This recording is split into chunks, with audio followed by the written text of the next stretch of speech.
Hello friends, welcome to our channel. ఇవేంటో ఒకసారి చూడండి. మనం ఇంట్లో వాడుకుని వదిలేసిన ఎగ్ షెల్స్ అండి. ఇవి మనం గార్డెన్లో చాలా రకాలుగా ఉపయోగించుకోవచ్చు. వీటిని ఇలా కలెక్ట్ చేసుకోండి. నేను ఇది ఒక 3 మంత్స్ నుంచి కలెక్ట్ చేశాను. వీటిని బాగా ఒకసారి ఎండలో ఆరబెట్టండి. ఏదన్నా లోపల పొరలు లాంటివి కానీ లేకపోతే ఏదన్నా బ్యాక్టీరియా ఉందేమో బాగా ఆరబెట్టుకోండి. లేదంటే ఒకసారి దీన్ని చిన్న ఫ్రైలా చేసుకోండి.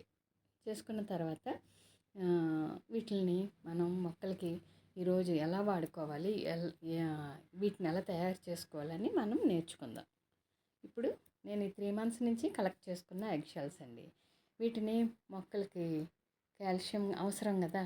ఈ ఎగ్ షెల్స్లో కాల్షియం ఎక్కువ ఉంటుంది. అది మొక్కలకి గ్రోత్ బాగా రావడానికి సహాయపడుతుందండి. తర్వాత టమాటో మొక్కల్లో ఏంటంటే కాయలు కింద నల్లగా అయిపోతూ ఉంటాయి.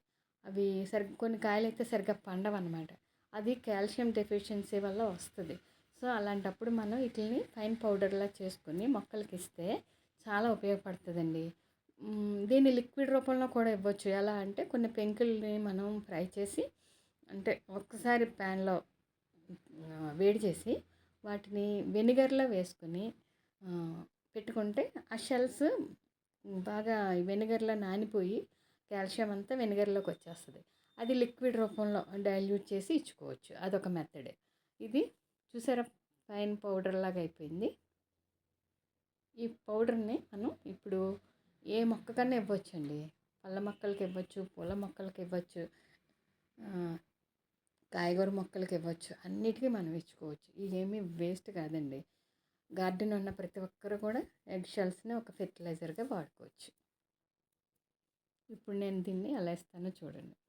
మొక్కలకి కాస్త మట్టి లూజ్ చేసి అలా ఇచ్చుకోండి. చాలా బాగా ఉపయోగపడుతుంది. అన్ని మొక్కలకి ఇవ్వచ్చండి. ఈ ఎగ్ షెల్స్ కొంచెం గరుగ్గా ఉంటుంది కదా, అది మనకి నత్తలు అయ్యి ఉన్న కుండీల్లో కొంచెం వేసుకున్నాం అనుకోండి, ఆ నత్తలు